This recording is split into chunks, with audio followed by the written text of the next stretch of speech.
Hello everyone, welcome to CBL. और ये हमारा मेंस आंसर राइटिंग का आज से सेशन स्टार्ट होने वाला है। ठीक है। और इस वाले सेशन में आपको बेसिकली मैं बताऊंगा कि हमारा क्या अप्रोच रहने वाला है, हम कौन सी स्ट्रैटेजी यूज करेंगे ताकि हम अपने पंजाब पीसीएस मेंस को बहुत अच्छे से और एक अच्छे मार्क्स के साथ क्लियर कर सके। राइट। सो जो मैं डील करने वाला हूँ that will be the subject of geography and environment. So geography और एनवायरनमेंट के जो भी आपके पंजाब पीसीएस मेंस में इंपॉर्टेंट क्वेश्चंस हैं प्रीवियस ईयर, या जो भी अगर हमें आंसर राइटिंग प्रैक्टिस करनी है वो सब मैं आपको कंडक्ट करवाऊंगा। ऑलराइट, चलिए स्टार्ट करते हैं।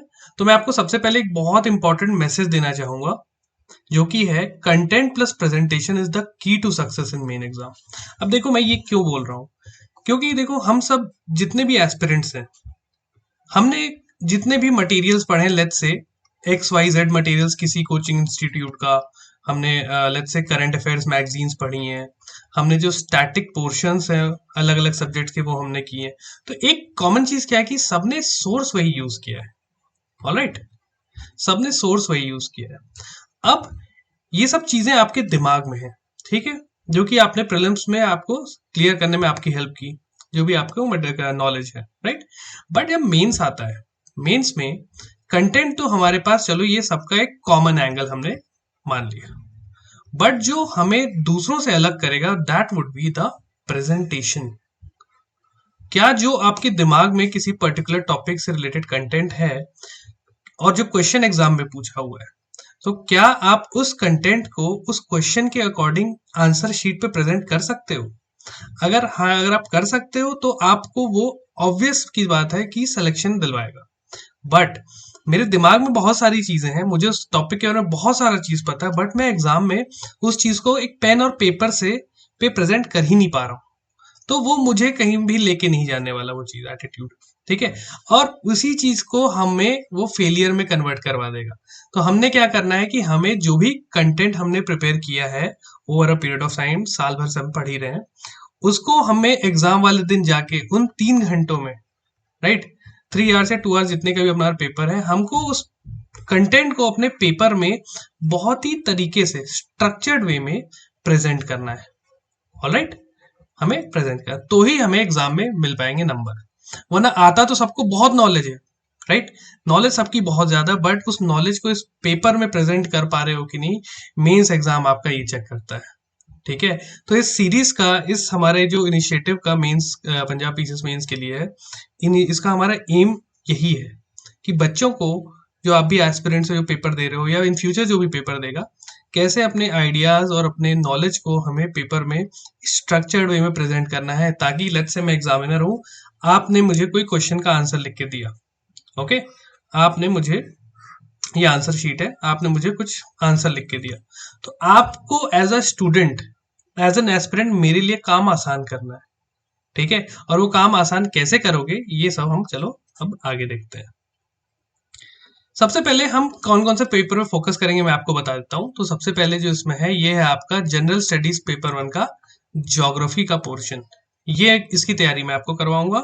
साथ ही साथ जनरल स्टडीज पेपर 4 का जो एनवायरमेंट वाला पार्ट है, ठीक है, ये दोनों सब्जेक्ट्स मैं आपको कवर करवाऊंगा पीसीएस मेंस के लिए।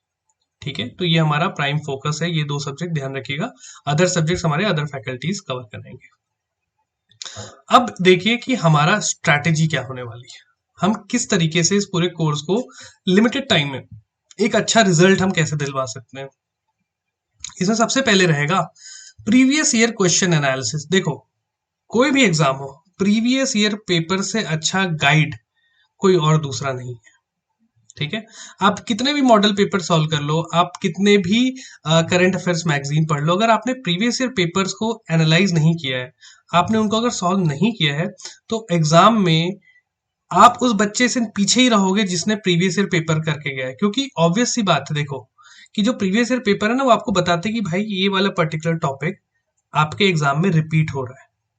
ठीक है। तो जो बच्चा प्रीवियस ईयर पेपर को एनालाइज किया हुआ है, वो उस पोर्शन को अच्छे से करके जाएगा, और क्वेश्चन एग्जाम में आएगा तो वो इजिली उसको राइट कर सकता है। बट जो बच्चा उसको देखा नहीं है, जो इधर उधर के मॉडल पेपर सॉल्व किया है और प्रीवियस ईयर पेपर नहीं देखा है, तो he would be in trouble. कहीं ना कहीं 1-2 मार्क्स वो पीछे रहेगा। अब 1-2 मार्क्स आप सोचोगे कि सर 1-2 मार्क्स से क्या फर्क पड़ता है। देखो मैं आपको बताता हूँ। लेट्स से आपके एग्जाम में 20 पेपर एक पेपर की मैं बात कर रहा हूँ आपके एग्जाम में, जैसे लेट्स से ऐसे का पेपर हुआ, राइट, जीएस 1 2 3 4, ठीक है। हम अगर जीएस की बस बात ले लो, चलो जीएस 1 में आपके 20 क्वेश्चंस आते हैं, राइट। अब जो बच्चा प्रॉपर तरीके से हमारे स्ट्रैटेजी देख के प्रीवियस पेपर एनालाइज करके गया है, वो आपसे हर क्वेश्चन में लेट्स से एक नंबर ज्यादा है, तो जीएस 1 में वो आपसे 20 मार्क्स ज्यादा हो गया, जीएस 2 में भी 20, 3 में भी 20 और 4 में भी 20। इसलिए जब आप मेंस का उसका फाइनल स्कोर देखोगे तो वो आपसे एटलीस्ट 80 मार्क्स अबव है।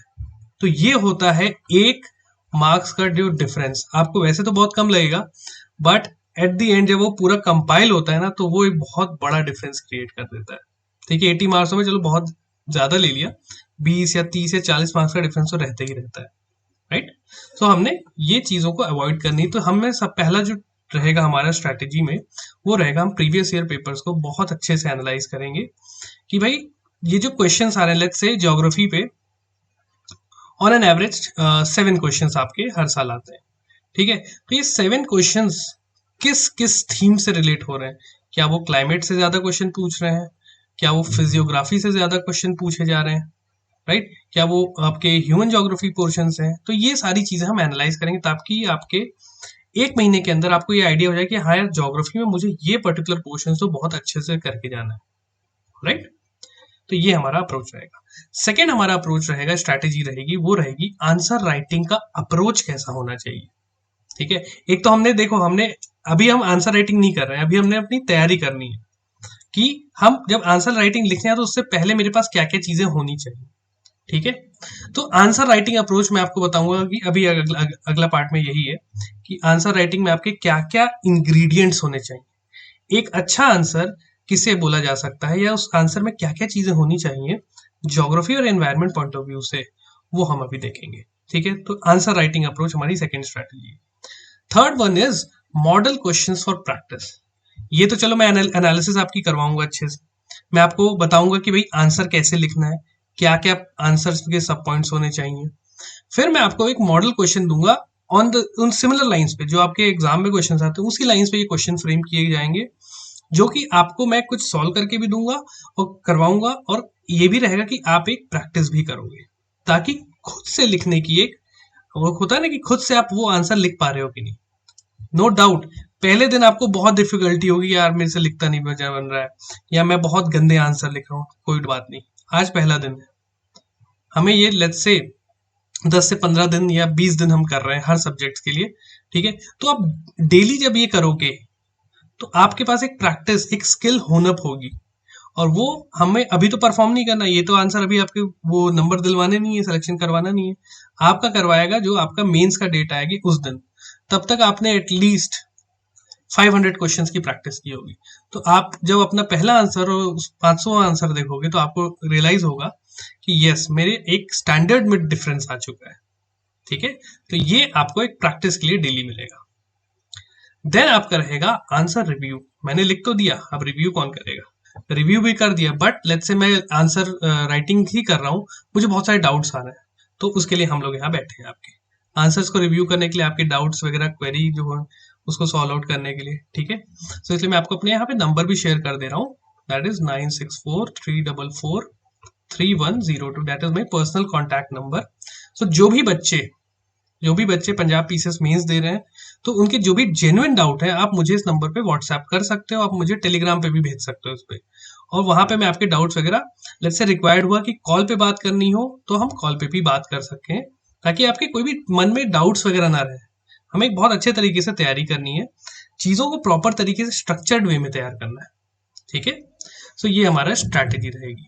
अब आगे बढ़ते हैं कि हमने एक आंसर में क्या क्या चीज इंपॉर्टेंट होनी चाहिए। ये मैं भी आपको क्यों बता रहा हूँ, जब हमारा कल से सेशन स्टार्ट होगा, जब हम आंसर राइटिंग करेंगे, तो मैं चाहता हूं कि ये 7 चीजें आप लोग दिमाग में बैठा लें कि मेरे आंसर में मैं ये चीजें डालूंगा, ठीक है। थोड़ा टाइम ज्यादा लग रहा है, but I will keep this 7 things in my answers, alright.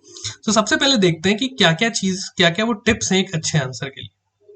पहला है आपका, read the question very carefully. हमने ऐसा नहीं कि क्वेश्चन आया और देखा, हमने बस एक स्कैन मारा और हम आंसर लिखना चालू कर दिए, आप वहीं पे एग्जाम की रेस से बाहर हो जाओ। क्वेश्चन केयरफुली, सब लोग बोलते हैं कि केयरफुली पढ़ना चाहिए, तो उस केयरफुली में होता क्या है? केयरफुली में होता है कि भाई क्वेश्चन में क्या आपसे वो एक्सप्लेन करने के लिए पूछ रहा है, क्या आपसे वो उस आंसर में कमेंट करने के लिए बोल रहा है, या वो आपको आंसर में इलस्ट्रेट करने की बात कर रहा है कि इलस्ट्रेट विद डायग्राम। ठीक है, आपने बोला, क्वेश्चन आ गया कि illustrate with proper diagram the occurrence of cyclone in India. आपने क्वेश्चन देखा साइक्लोन इंडिया, आपने लिखना चालू, आपने इलस्ट्रेट वर्ड देखा ही नहीं, आपने डायग्राम वर्ड मिस कर गया। तो जो क्वेश्चन की डिमांड है उसको आप एड्रेस नहीं करोगे तो नंबर आपको नहीं मिलेंगे, भले ही आपने कुछ भी भर दिया उसके अंदर। ठीक है, क्वेश्चन की जो डिमांड है आंसर वही करना है। क्वेश्चन में अगर पूछा है कि explain the characteristics of cyclone, ठीक है, और आपने पढ़ा अच्छा साइक्लोन, चलो भाई cyclone is this this this, cyclone यहाँ पे होता है, साइक्लोन ऐसे ऐसे चलता है, इससे ये डिस्ट्रक्शन होता है, आप ये लिख के आगे।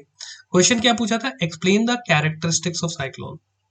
ठीक है, तो ये बोला जाता है कि क्वेश्चन को केयरफुली रीड करिए, मार्क आउट करिए कि क्या पूछा गया। ठीक है, next thing is connect. Connect with the syllabus और टॉपिक। आपसे क्वेश्चन आ गया लेट्स से कि पैसिफिक रिंग ऑफ फायर, आपके दिमाग में तुरंत आ जाना चाहिए कि यार ये देखो मेरा वोल्केनिज्म से रिलेटेड है, ये मेरा अर्थक्वेक से भी रिलेटेड है। ठीक है, तो आपको पता चले जैसे आपके वोल्केनिज्म दिमाग में आया कि हाँ यार volcanism, Pacific ring of fire की बात कर रहे हैं, तो ये पर्टिकुलर लोकेशन है, इस पे मुझे अपना, आपको चीजें अपना जो भी आपने पढ़ा होगा ना कंटेंट, वो आपको तुरंत याद आ जाएगा। तो इसलिए सिलेबस से कनेक्ट करना बहुत इंपॉर्टेंट है आपके लिए। ओके, चलिए नेक्स्ट थिंग इज आइडेंटिफाई। क्या आइडेंटिफाई करना है? The sub parts of the question. अगर आपने पीसीएस मेंस का पेपर देखा होगा तो क्वेश्चन जब पूछे जाते हैं ना तो उसके वेरियस सब पार्ट्स रहते हैं। ठीक है, कि let's say explain the concept of geosyncline, example के लिए बोल रहा हूँ, explain the concept of geosyncline, discuss whether the geosynclinal activity is still taking place और नॉट। ठीक है, तो इसमें देखो अगर आपको लगेगा, आप एक जो जनरल स्टूडेंट है, एक नॉर्मल स्टूडेंट जिसको आइडिया ही नहीं इन सब चीजों, उसको लगेगा अरे यार जियोसिंक्लाइन लिख दो इसके बारे में सब, बट हमें ऐसा नहीं करना है। जियोसिंक्लाइन में इसमें 3 पार्ट है। पहला है एक्सप्लेन और द कॉन्सेप्ट ऑफ जियोसिंक्लाइन, हमें वो एड्रेस करना है, हमें एक्सप्लेन करना है। देन हमें बताना है कि whether the geosynclinal activities are still taking place और नॉट। तो इसके 2 पार्ट्स हैं, अगर हो रही है तो बताइए these are the following evidence की जिसकी वजह से जियोसिंक्लिनल एक्टिविटीज हो रही हैं, या अगर नहीं हो रही तो उसका नहीं क्यों हो रही है उसके फैक्टर्स आप लिखिए, और फिर एंड में आप उसको, तो आपने तीनों पार्ट एड्रेस किए हैं। राइट, तो क्वेश्चन के तीनों पार्ट्स को या जितने भी सब पार्ट्स हैं उनको हमको मार्क आउट करके क्वेश्चन पेपर में ही रख लेना है। ये मैं आपको बताऊंगा जब हम आंसर राइटिंग करेंगे क्वेश्चन को, ये भी हम क्वेश्चंस की बस बात कर रहे हैं। ओके, चलिए अब अगला देखते हैं, structure. Structure the answer in mind. लिखने से पहले ही दिमाग में स्ट्रक्चर बन जाना चाहिए कि यार ये क्वेश्चन में पूछा गया है, मैं इधर से स्टार्ट करूंगा, इसको डिफाइन करूंगा, फिर इसकी प्रॉपर्टीज लिखूंगा, then I will write the cause problems वगैरह, और फिर एक एंड में कंक्लूजन। ठीक है, तो एक जो जनरल स्ट्रक्चर होता है वो मैं आपको बता देता हूँ। दैट इज इंट्रोडक्शन, सबको पता है इंट्रोडक्शन करना है। Then we have to address the body. ठीक है, क्वेश्चन की जो कोर डिमांड है वो बॉडी में मेंशन करोगे, and then write a conclusion, concluding remark. Conclusion जरूर लिखना है। कंक्लूजन क्यों लिखना रहता है? देखो, कभी भी कोई क्वेश्चन पूछा ना, उसमें जनरली या तो आपसे कुछ इशू के बारे में बात किया जाएगा, या तो लेट्स से कोई इवेंट के बारे में बात करेंगे। ठीक है, तो अगर आपने यहां तक बस छोड़ के लिख के आ गए ना, और आपने कंक्लूडिंग रिमार्क्स नहीं दिए, तो आपका एक आंसर होता ना कॉम्पैक्ट नहीं लगता, लगता ओपन एंडेड है यार, तो यही छोड़ दिया इसने। वहीं पे आप कंक्लूड कर दोगे एक अच्छी लाइन से कि हेंस या देयरफॉर यूज करके, तो एक बहुत अच्छा इंपैक्ट पड़ेगा। यस, दिस इज ने एक पॉजिटिव वो भी दिया है। ठीक है, एक वे फॉरवर्ड भी मेंशन किया है, तो कई लोग यहाँ पे कंक्लूजन लिखते हैं, कई लोग यहाँ पे वे फॉरवर्ड भी मेंशन कर सकते हैं। अगर कोई इशू है तो आगे क्या हम रास्ते अपना सकते हैं, ठीक है, या क्या कोर्स ऑफ एक्शन होना चाहिए। तो ये सारी चीजें हम, जब आप देखते हो कि फ्लड या ड्रॉट वाली प्रॉब्लम्स के बारे में कभी पूछते हैं, तो आपको एक वे फॉरवर्ड जरूर बताना रहता है। ठीक है, तो ये पहले दिमाग में बन जाना चाहिए कि मैं इससे लिखूंगा और देन स्टार्ट राइटिंग। ठीक है, एक्सक्यूज मी। देन यूज सब हेडिंग, वेरी इंपॉर्टेंट थिंग। ठीक है, एक्सक्यूज मी। सब हेडिंग्स की मैं क्यों बात कर रहा हूं? जब आपने देखा कि यार क्वेश्चन के तो बहुत सारे सब पार्ट्स हैं, ओके, और आपको एग्जामिनर के लिए काम इजी करना है, ठीक, तो आप सब हेडिंग्स का यूज करेंगे। एग्जाम्पल के लिए जैसे मैंने बोला कि explain the concept of geosyncline, ठीक है, तो आपने जियोसिंक्लाइन का लेट्स से डेफिनेशन लिख दिया, कॉन्सेप्ट लिख दिया। ठीक, अब पूछा कि भाई क्या इसके फैक्टर्स हैं, ठीक, तो आपने यहाँ मेंशन कर दिया, ये लो सब हेडिंग फैक्टर्स रिलेट से फ्लड के लिए रिस्पॉन्सिबल फॉर फ्लड। आपने यहाँ पे 1 2 3 4 फैक्टर्स लिख दिए, ठीक है।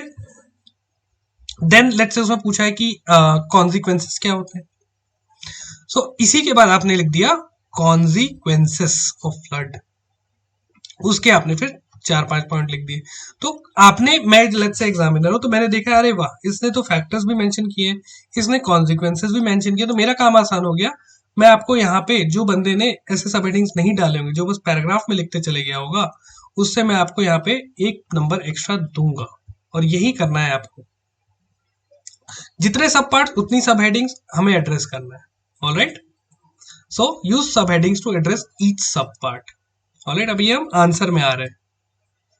नेक्स्ट है आपका current, current development, current example, case studies या कोई कमिटीज की रिपोर्ट जो अपने करंट में पढ़ी है इस पर्टिकुलर टॉपिक से, वो आपको मेंशन करना ही करना है, and you have to underline that thing. आपको एग्जामिनर को बताना है कि सी इस पर्टिकुलर इशू, या लेट्स से अब जैसे अर्थक्वेक पे बात आ गई, अगर आपने वहां मेंशन कर दिया कि recently there was a huge earthquake in near Amritsar, जिसके जो ट्रेमर्स थे वो दिल्ली तक फील किए गए, ठीक है, एक बहुत ही रिसेंट एग्जांपल है। या लेट्स से वोल्केनिज्म का, ठीक है, तो आपने वोल्केनिज्म का क्वेश्चन है, आपने मेंशन कर दिया कि recently Mount Merapi of Indonesia is erupted which has led to huge destruction. तो एग्जामिनर को लगेगा yes this student is well connected with the current affairs, ठीक है।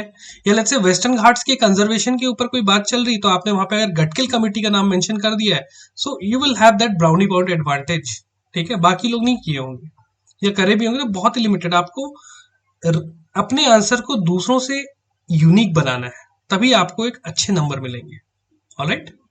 सो ये करंट एंगल हमें अपने आंसर में पुट अप करना है। वो आपसे नहीं भी पूछ रहा है तो आपको एक दिखाना है एग्जामिनर को, yes I am aware of the current happenings. जैसे कॉन्टिनेंटल ड्रिफ्ट थ्योरी की अगर बात की जाए, क्वेश्चन आ गया कि क्या है, आप बताइए कि रिसेंटली अभी जीलैंडिया कॉन्टिनेंट फाइंड किया गया है, आपका ग्रेटर एड्रिया कॉन्टिनेंट मिला है यूरोप के नीचे, तो these are the evidences which are showing that continental drift theory may have occurred, alright. So ऐसे एग्जांपल्स हमें अपनी तरफ से पुट अप करने हैं।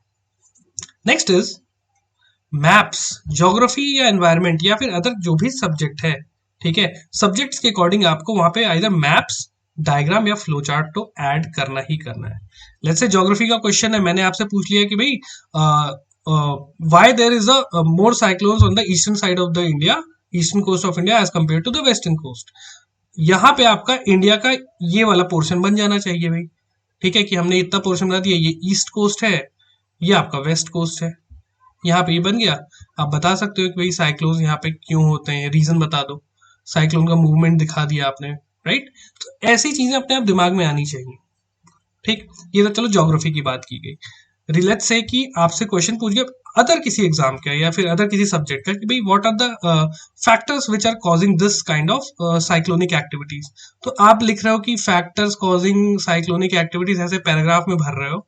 बेटर है मेक अ डायग्राम, फैक्टर्स लिखो, round it up 1 2 3 4 depending on जितने आपको फैक्टर्स याद है, ठीक है। आप ऐसा कर सकते हो। लेट्स से आपसे पूछ लिया क्वेश्चन पे कि व्हाट आर द पिलर्स और let's say the NDMA guidelines, तो आप बहुत ही यूनिक तरीके से इसमें चीजें कर सकते हो।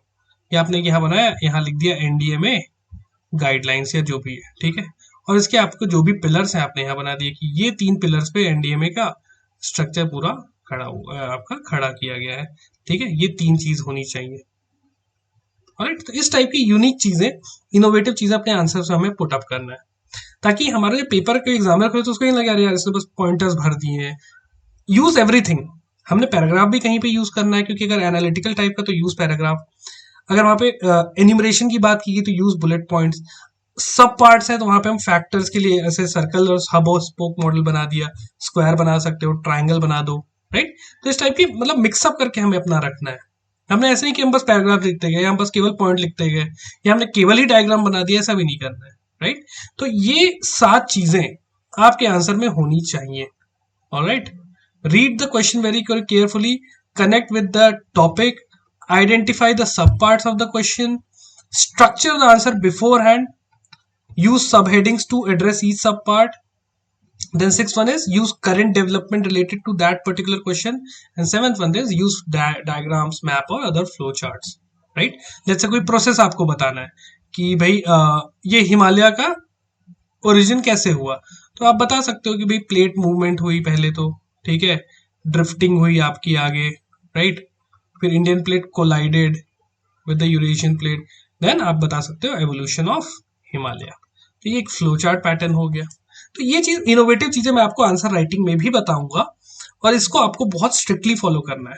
And this is not only for geography और एनवायरमेंट, ये चीजें आप अपने अदर सब्जेक्ट्स में भी यूज कर सकते हैं, ठीक है, और जो आपको एडवांटेज पे बहुत अच्छे से रखेगा और आपको बहुत हेल्पफुल रहेगा वो आपका पंजाब पीसीएस मेंस को क्लियर करने के लिए, राइट। तो इन 7 चीजों का बहुत अच्छे से आपको ध्यान रखना है और try to apply it in whenever you are writing answer, ठीक है। ये चीज ध्यान रखना आपको, इस 7 के साथ प्रिंट इट, अपने डेस्क पे चिपकाओ इसको, ठीक है, और जब भी आंसर लिख रहे हो तो देखना है कि मुझे ये 7 स्टेप फॉलो मैं करूंगा, ठीक है। Try to use it. Time लग रहा है, कोई इशू नहीं, अभी आपके पास टाइम है, अच्छे से कर सकते हो, ठीक है। हमें ऐसे नहीं कि जल्दबाजी में गंदा आंसर लिख के आना है। हम लेट्स से 1-2 क्वेश्चन छूट भी है, कोई इशू नहीं है। अगर मैंने 80% क्वेश्चंस को इस पैटर्न पे करा है, I will get a good marks, ठीक है। अब देखो, मैंने जैसे ज्योग्राफी ऑप्शन से मैंने मेंस लिखा हुआ है, मेरे काफी अच्छे नंबर आते थे क्योंकि मैंने ये पैटर्न का ही यूज करता था, ठीक है। मैंने जैसे अपने यूपी पीसीएस का इंटरव्यू दिया तो मैंने अपने वहां पे जो क्वेश्चन थे काफी फैक्चुअल टाइप के थे, तो मैंने डायग्राम्स, फ्लोचार्ट बहुत यूज किए, मेरे one of the highest number थे, ठीक है। सो ये चीजें बेनिफिट आपको करेंगी, ऑलराइट। सो ये आपके लिए सबसे इंपॉर्टेंट चीज है, इसको फॉलो अप करना है and be regular and let's write our way to success, मैं आपको कहना चाहूंगा, क्योंकि this is the ultimate thing. ये एकदम आप बॉर्डर पे आ चुके हो, और यहाँ पे जो अच्छा जितना लिख गया, he will become a officer definitely, ठीक है।